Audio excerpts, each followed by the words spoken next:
Então, nós falamos aqui das pápulas, também é um indicativo para a gente ter ali o diagnóstico do nosso paciente direcionado. Quando que essas pápulas estão presentes? Mas uma pergunta até já indo um pouco além aqui para os dermatologistas que estão nos assistindo. Quando que é o momento de entrar? Tanto com a isotretinoína tópica, isotretinoína oral?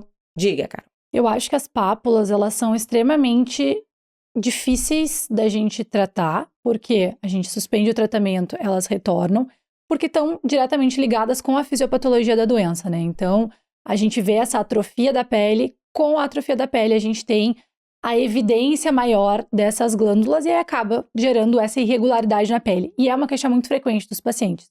É uma pele que fica com uma rugosidade, com um aspecto em casca de laranja, os pacientes se incomodam muito.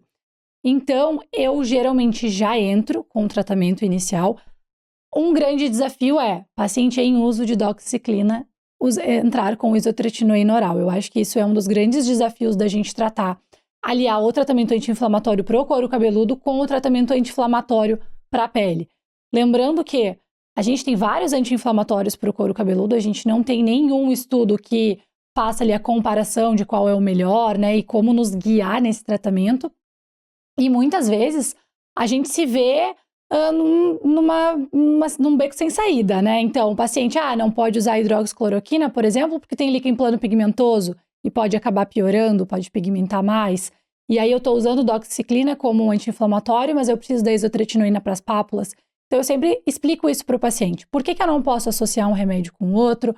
Para que serve cada medicação? E uma coisa que eu acho que é muito importante no nosso consultório é alinhar as expectativas, né? O paciente precisa entender isso muito bem. E a gente tem essa limitação da questão da isotretinoína oral e a limitação da própria sensibilidade do paciente com isotretinoína tópica, né? Com a tretinoína. Então, o paciente, se tem algum grau de rosácea ou até mesmo a rosácea-like que a própria doença pode trazer, eu evito a tretinoína tópica, mas se é um paciente que a gente está com doxy, como anti-inflamatório, por exemplo, a gente já tem que evitar a isotretinoína oral. Então, a gente até tem algumas outras alternativas de laser, né, que podem ajudar no tratamento das pápulas, mas realmente o que a gente mais vê é melhora do tratamento com a isotretinoína oral mesmo. E qual é o momento? Existe isso na literatura? O momento exato? Vou usar dox tantos meses, paro e começo a usar isotretinoína oral? É muito difícil a gente conseguir trazer datas, né, e previsibilidade quando a gente fala de uma doença tão imprevisível. Então, o que eu entendo que a gente não pode associar as duas medicações, por exemplo, doxiciclina e isotretinoína, e o que está mais incomodando esse paciente? Por quê? Muitos pacientes vêm incomodados pela alopécia e muitos pacientes vêm incomodados pelas pápulas. Esse tempo eu atendi uma paciente no consultório que o maior incômodo dela, com certeza, era a face. Ela veio, inclusive, por conta desse líquen plano pigmentoso, com um diagnóstico de 15 anos como se fosse melasma, então já tratando há 15 anos como se fosse um melasma.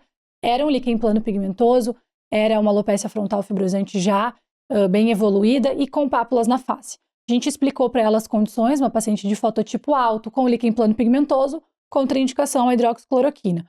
Melhor opção de anti-inflamatório para aquela paciente seria a doxiciclina, mas ela falou, né, que o que mais estava incomodando eram as pápulas. Então, a gente deixa um pouquinho de lado a doxi e investe na isotretinoína para tentar melhorar, fazer uma atrofia, né, ali dessas glândulas, melhorar um pouco a qualidade da pele. E aí, em um segundo momento, a gente tratar esse couro cabeludo ou eventualmente associar algum outro anti-inflamatório. Isso é comum na prática, né? Cada vez mais a gente tem diagnosticado e talvez até por um olhar mais apurado, né, da dermatologia nesse ponto. E a gente vê muito isso. Por vezes, a paciente, ela já estabilizou com a alopécia dela. E o que está mais incomodando... às vezes, vem usando até prótese. A gente atendeu aqui na AFIA recente uma paciente assim. Ela falou, isso não me incomoda, eu uso prótese. Estava com a prótese, e que era muito extensa a alopécia dela. Mas me incomoda muito mais essa parte aqui. E a gente olha, a gente trata o paciente, né? Isso Exato. Não tem muito como. E é duro. Os colegas estão vendo, sabem é duro a gente falar com eles que o clareador tópico não vai adiantar. porque eles estão sedentos e a gente tem que orientar muito, mas muito, porque eles acabam caindo nisso é difícil, não tem um ponto ali, né? Mas eu tendo a explicar o que é, desenhar, para que ele entenda que o clareador tópico não vai ser o suporte dele. E eu não sei se você já passou, até perguntar uma coisa prática, Ana. Eu já peguei paciente que veio de vários métodos abrasivos, fez muito peeling. Aconteceu já? Sim. E lembrar que, mais uma vez, é uma pele sensível, né? Uma pele sensível e que facilmente a gente pode ativar alguma manifestação cutânea ali. Então, eu tenho bastante cuidado também na questão de peelings, né? Eu acabo não fazendo peeling em paciente com algum grau de sensibilidade, alguma questão desse tipo, mas alguns lasers a gente pode, né, tentar controlar. Mas realmente é um grande desafio, Principalmente laser que a gente vai fazer. Qual que é o laser que você faz, principalmente? Eu uso bastante o 1064 Nd:YAG, mas mais uma função anti-inflamatória. Pensando em pápulas da face, melhora de qualidade da pele, a gente tem o Tixel, que na verdade não é nem um laser, né?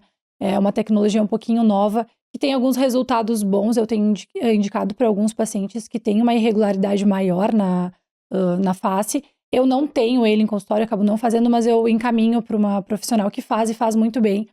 Então, eu tenho algumas pacientes que tiveram bons resultados com o Tixel.